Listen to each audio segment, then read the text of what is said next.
Greetings, I'm Solidus-Skully, and welcome back to Final Fantasy II. And in case we've got the Mithril, and now we're leaving the town of Salamand to return to Altair. But in the meantime, violence. Delicious, tasty violence.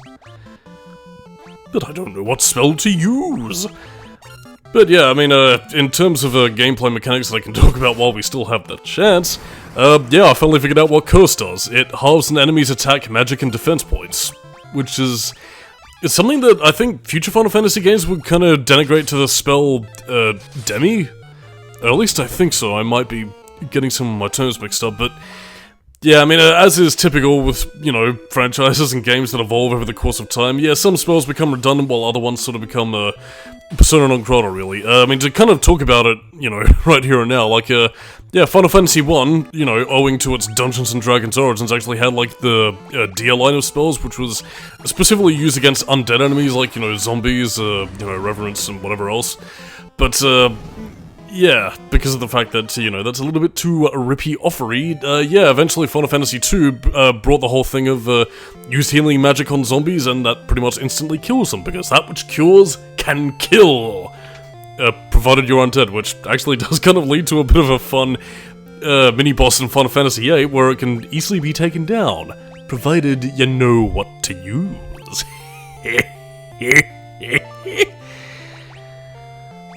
That's neither here nor there in this case. In any case, we talk to Sid, get a ride in the airship, and, like, we should really, now we can head on and, have fun.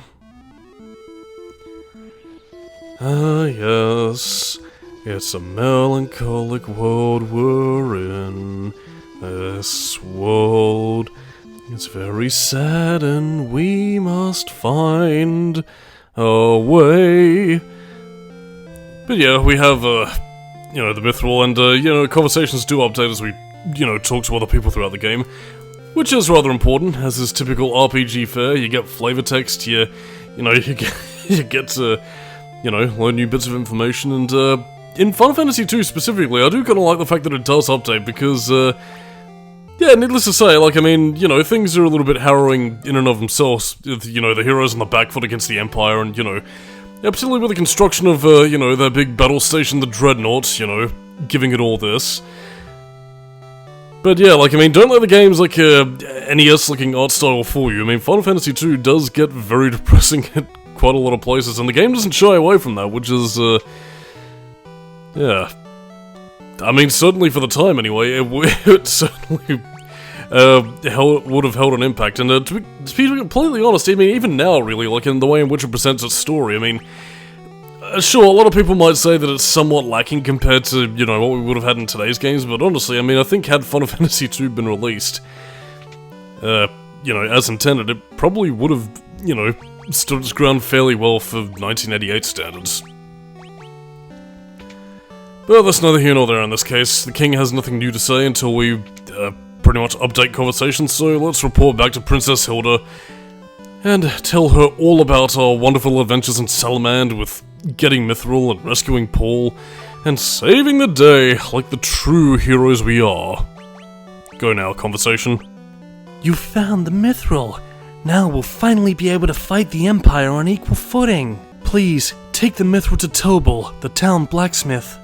I'm certain he'll be able to make use of it to make some magnificent weapons. So, Oski Wigoski, just pretty much heading off to that old dude back in the weapon shop. He'll pretty much make the Mithril, and then you get like a separate shopkeep there to pretty much let you buy the Mithril weapons and do whatever, really. Yeah, I mean, again, you're pretty much going to gradually, you know, buy more powerful weapons in the shop, or, you know, as you play on throughout the game, you'll pretty much end up, you know, gathering those weapons from treasure chests, or, you know, from fallen foes or whatever, so...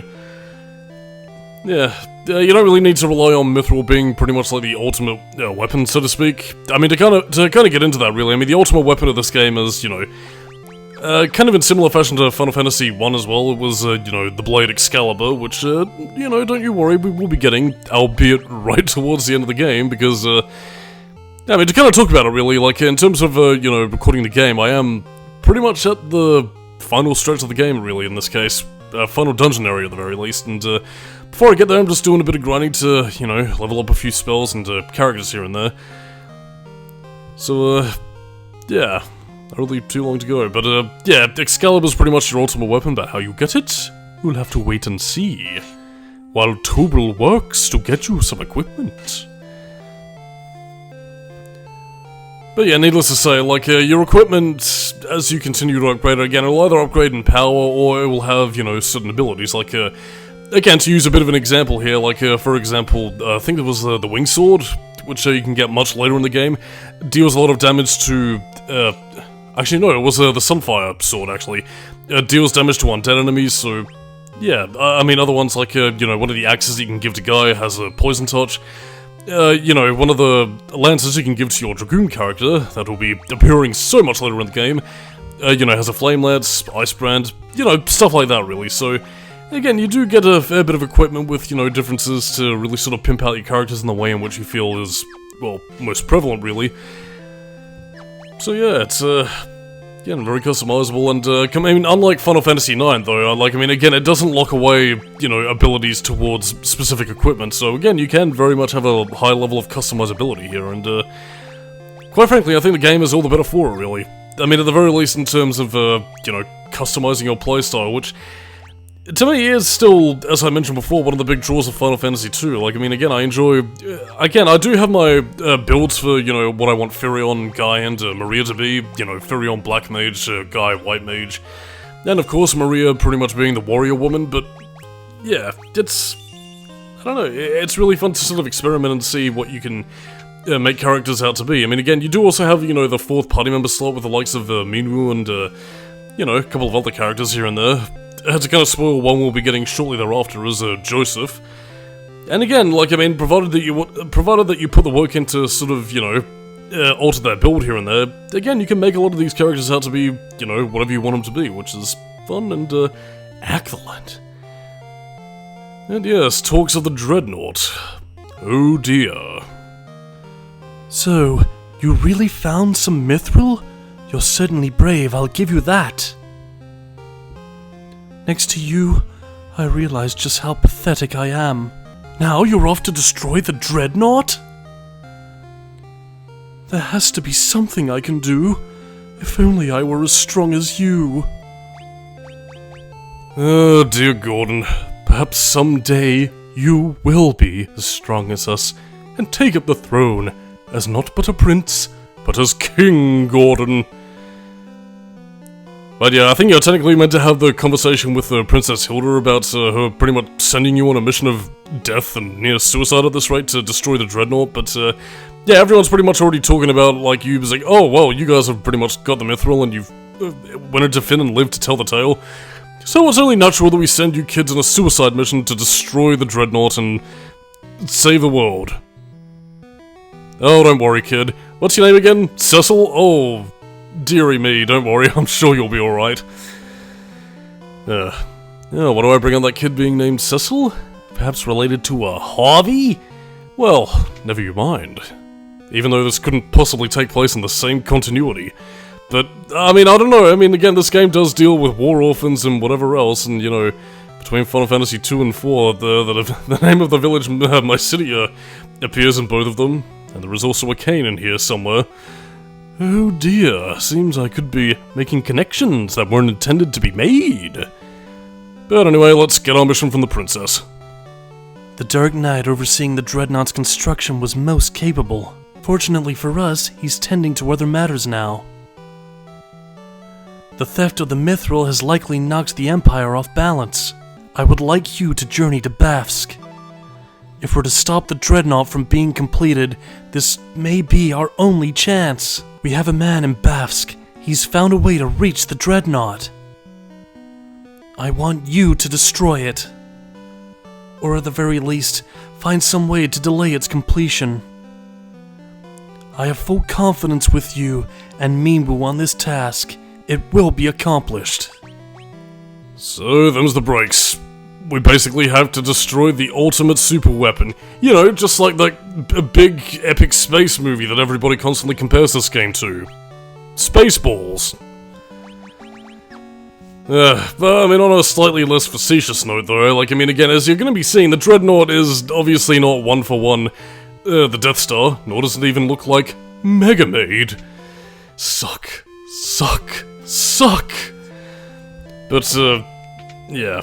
I mean, again, and, you know, more than anything else, like, I mean, again, there's no fucking exhaust port thing here for people to, you know, whinge and complain about to the point where they make an entire movie explaining why that exists, even though in, you know, the context of the film itself, it was meant to be more a symbolic victory of the Empire, never thinking that they'd attack the Death Star with small ships, and having one lucky shot pretty much be the thing that destroys a thermal exhaust port, as opposed to, you know, being like, oh, don't worry, we intentionally put the weakness in because prequel film. Or, you know, having an entire game created to sort of explain it, which created a very cool set of characters with Kyle Katarn and Jan Ors, and that was retconned out of oblivion. Whatever, that's enough talking about Star Wars, and now back to the finest of fantasies 2. Yeah, that's a bit of a waste using silence on that, because what silence is actually meant to do, as I mentioned previously, is meant to, you know, be a bit of a temporary status ailment preventing characters from casting spells, so yeah, you're better off using those against spellcasters and, well, you know, evil wizards and whatnot. But then again, just for the sake of itself, I guess I might as well show it off, because again, like, depending on your level of proficiency with the spell, you know, you might end up missing like that, so heck, least really. Showing off what the spells can do, even if they're largely irrelevant to the enemies that you're facing. And yeah, even though we have Miwu's canoe, we can't exactly go onto the open ocean for reasons that completely bewilder me, and yeah, because I didn't take the boat back from, you know, Poft, we pretty much have to walk all the way from Paloom to, you know, Poft, and then that's just sort of, yeah, well, whatever, we're getting the $10 tour of this magical world filled with goblins and monsters and all sorts of freaks and creatures that just scare the piss out of everybody. In any case though, I guess I might as well delve into irrelevant trivia as we're continuing our journey across the landscape. And that's actually a cut character from an earlier draft of the story of Final Fantasy II, which featured a woman named Ale, a fortune teller and somebody who was also the Emperor's mother. Now, what role she would have played, I'm not exactly too sure, but her character was retained in one of the novelizations of the game, so who knows, I'm guessing there might have been some extended plot elements in regards to, well, either the Emperor as we know him now, or perhaps, you know, in an earlier draft. Although, speaking of which, I do have some elements of, like, what the earlier drafts of the story of Final Fantasy II were. Not complete, mind you, but at least enough to get a basic idea of what was going on and, you know, yeah, what the hell's, you know, to do with what, really. We've had enough fighting for one day, laddie. And now, we've finally reached the town of Bafsk. But yeah, compared to the previous time, where it's implied that, you know, the mysterious Dark Knight was using hypnosis to make people work on the Dreadnaught and work as obedient slaves, yeah, because of our little scourge with the whole mithril thing, yeah, basically, you know, the Dark Knight was called away, or so we think. And, yeah, now commander's been handed over to General Borgen, once a former, you know, a member of the, you know, Empire, is it an Empire? No, it's more the Kingdom. Yeah, the Kingdom of Finn's Royal Guard, now turned traitor and basically given a generalship. And, yeah, as you're gonna be seeing, as we go down a little bit further, as we, you know, bear witness to Borgen's design, yes, indeed, he was based upon the likeness of Napoleon Bonaparte, as you can no doubt tell by that little sprite down there.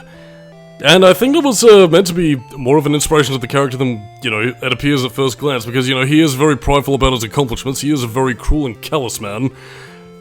I don't think it describes the whole myth of Napoleon being like a short little French dude, but yeah, either way, that pretty much tells you what voice I'm gonna give Borgen. But yeah, all that aside, just checking to see if we have any new equipment to purchase for our people. But yeah.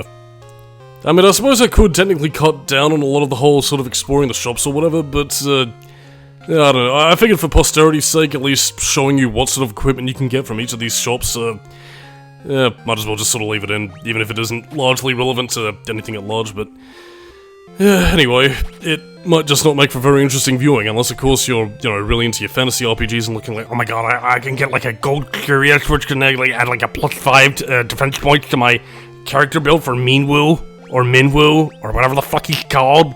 Like, oh my god. And yeah, speaking of Minwu, actually, he was initially devised as a pacifist who wouldn't use black magic, which, I mean, again, that might have just been a character thing that you could have easily skirted around in terms of gameplay by giving him black magic abilities against his will, which, I mean, technically you do still sort of see in the game itself, but, yeah. I suppose it does also sort of imply that initially Final Fantasy II would have had more of a Final Fantasy I gameplay style, where, you know, you would have had fixed classes and, you know, fixed abilities to your character depending on what class you picked. So, curious. I mean, either that or, you know, it was there to imply that you couldn't alter the secondary characters. Well, a secondary, I guess, rotating roster of fourth party members regardless of whatever you tried to do, meaning that they were fixed and, I suppose we're really just more there for you to experiment with, you know, different classes, playstyles, and whatever else, really. I guess it's like a sort of, well, again, I say upgraded form of them, but in Final Fantasy II's case, you really sort of have to go out of your way to upgrade the fourth rotating party member slot yourself. Which, I mean, again, isn't too big of an issue, because on the one hand, while you are also, you know, upgrading Maria, Guy, and Furion, in turn, you are also upgrading, you know, the fourth playable party member slot while you're grinding for, you know, to better your abilities and what have you. So again, it doesn't come across as that tedious, but at the same time, the health deficit when you first pick them up can be a bit of a, well, pain in the butt, really, so, yeah, could be worse, really, but, yeah, whatever. I mean, it's just something that you sort of come to accept with, RPGs, really, and again, so long as the combat is varied enough so that you can, you know, utilize your abilities to the nth degree, you know, as the leveling up system is of want to do. And quite frankly, I don't really have much complaints. I mean, again, I've had, you know, less trouble grinding in, you know, Final Fantasy II than I ever did with the likes of Final Fantasy III, where, again, if the game at large bores you, then, well, you're not really gonna have much fun. What is this? Back to work. Work, I say! If we finish even one day sooner, my glory will be exponentially greater. And so, that was Count Borgen. Yeah, as you can tell, he's a wee bit of a shit, and, well, as you can tell by the fact that he's pretty much a dog with, you know, a lot more bark than his bite, yeah, he isn't exactly very good in a fight. So, yeah. Apart from still a rhyming schemers, yeah. Again, Borgen's pretty much the villain that you love to hate. Although, to be honest, I don't really love or hate him, really. He just sort of is. He's a character that exists purely so we can kill him. Truly, he is the Napoleon Bonaparte. Yes, everything is here. Everyone, we've found the entrance to the dungeon. But yeah, I suppose, I need some more trivia to see if I can, do some stuff. By which I may actually find something to talk about. I mean, I'm tempted to kind of talk about the development of Final Fantasy II, but I don't want to expunge all my trivia just yet, so, yeah, I just sort of need to talk about a few irrelevant things, first and foremost, really. Well, I guess talking about some, slightly irrelevant things, something that comes up more in the novelization as opposed to anything else, really, is that, yeah, Furion and Maria actually, end up hooking up as a couple in the Japan-only novelizations.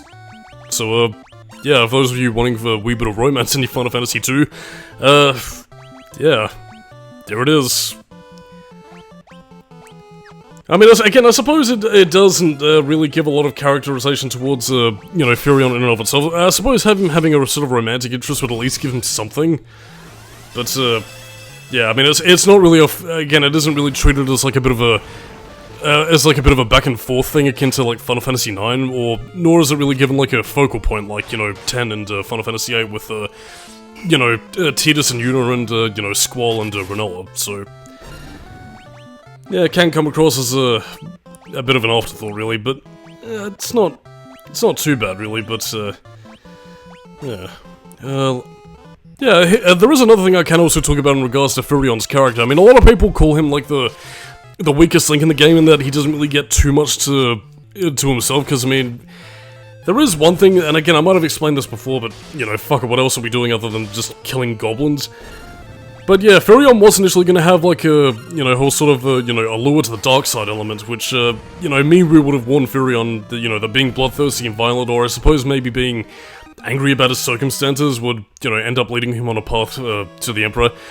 Again, featuring similar motifs to Star Wars, because, you know, Minwu was basically being his whole Master Yoda self, going like, if down the dark path you tread, forever will it dominate your destiny. And, you know, Furion was like, but how can I tell the good side from the bad? When you're calm you are. When you are centered. Now clear your mind of thoughts, except for my thoughts, my Jedi thoughts dominating your brain. After all, Jedi Knights, defenders of peace and justice, but also use an ability known as the Jedi Mind Trick to fool the weak-minded and allow them to get free ship parts or, like, fucking pass by getting a traffic ticket. Whoopee. But yeah, I mean, Furion, to kind of get back on topic, however, like, Furion was gonna have a few more elements, like, you know, the rebellion accusing him of being a spy, and, I guess just sort of overall building upon his angst,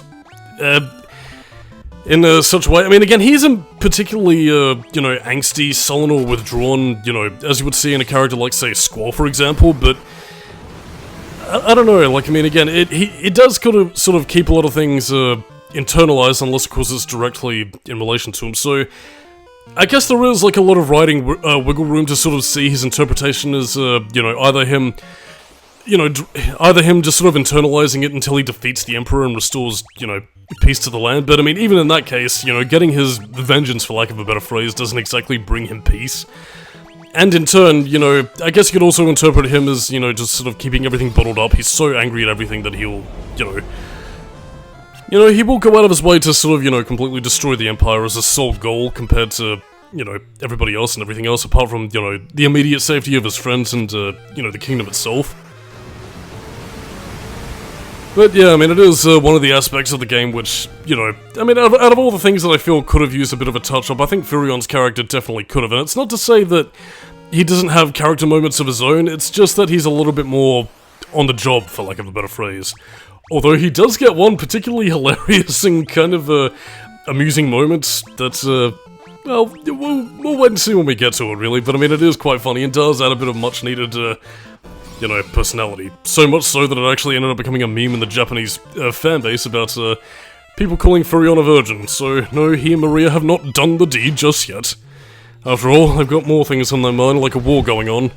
Although, I mean, to be completely honest, if you read up on your history, wartime and stressful situations in general usually tend to make people go, Jesus, I'm fucking horny, so let's bang and, well, I mean, to kind of brush up on a little bit of history here, I mean, if you ever wanted to know where the term baby boomer came from in terms of, you know, the generation born after the 1940s through, early 60s, yeah, basically after World War II, a lot of, returning, you know, soldiers got really horny, they hadn't seen their wives in God knows how long, and of course, with the don't ask, don't tell policy in full effect, yeah, man plus seeing woman equals lots of babies being made. So yeah. That's Solidus-Skully's history lesson. You weren't expecting that. Much in the same way that I brought up how the Merovingian means blood descendant of Christ and Buzz Lightyear of Star Command. Only on Solidus-Skully do you tend to get a lot of these weird, wonderful, wacky facts about world and our history that is simultaneously deranged, dark, and twisted as it is silly, ridiculous, and, well, sometimes lighthearted. And that, my friends, was Warp. Warp. We sent them to another dimension. Where do they go? Who knows? Maybe they could have died on their way to another dimension, with different physical laws that didn't abide by the structure of our ordered universe. But yeah, we're pretty much nearly finished here, so it's here where we first meet the Dark Knight. Dun-dun-dun-dun. You're too late. The Dreadnaught is complete. I've been working behind the scenes to see the project through to its completion. End your resistance. Kneel before your Emperor. It's the only alternative left to you. Consider what I've said. When the time comes, we will meet again.